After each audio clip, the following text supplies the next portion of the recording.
Hi friends, welcome back to my channel. ఈరోజు recipe వచ్చేసి పల్లి చట్నీ అండి. ఈ పల్లి చట్నీతో దోశ కానీ ఇడ్లీ కానీ తింటే చాలా బాగుంటుందండి. ఈ పల్లి చట్నీ మరీ టేస్ట్గా రావాలంటే నా స్టైల్లో ఈ విధంగా చేయండి.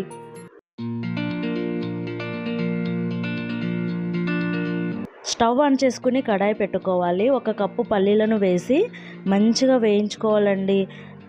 మంచి కలర్ వచ్చే వరకు ఫ్రై చేసుకున్న తర్వాత మనం ఒక ప్లేట్లోకి తీసుకొని పక్కన పెట్టుకోవాలి. అదే కడాయిలో 2 టేబుల్ స్పూన్ల ఆయిల్ వేసుకోవాలి. పచ్చిమిరపకాయలను వేసుకుని మంచి కలర్ వచ్చే వరకు ఫ్రై చేసుకోవాలండి.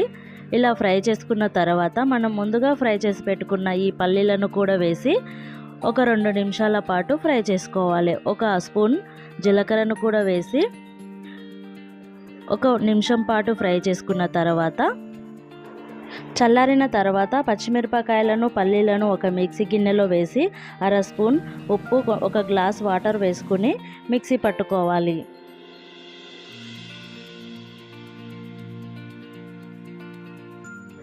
మిక్సీ పట్టుకున్న తర్వాత ఒకసారి మూత తీసి చూడండి. ఇలా ఉంటే చాలండి. మనము ఒక కడాయి పెట్టుకుని ఆయిల్ వేసుకోవాలి. ఈ ఆయిల్ వేడైన తర్వాత 1/2 స్పూన్ ఆవాలు, 1/2 స్పూన్ జీలకర్ర, 1/2 స్పూన్ శనగపప్పు, 2 ఎండుమిరపకాయలు, 2 రెమ్మల కరివేపాకు వేసుకుని మంచిగా ఫ్రై చేసుకోవాలి. మనం ముందుగా మిక్సీ పట్టుకున్న ఈ పల్లి చట్నీని కూడా వేసుకుని ఒకసారి మంచిగా కలుపుకోవాలండి. వేడి వేడి ఇడ్లీలో ఈ పల్లీల చట్నీ వేసుకుని తింటే మాత్రం చాలా అంటే చాలా బాగుంటుందండి. ఈ పల్లి చట్నీని దోశల్లో కూడా తినొచ్చండి. చాలా అంటే చాలా బాగుంటుంది. చాలా త్వరగా కూడా అయిపోతుంది.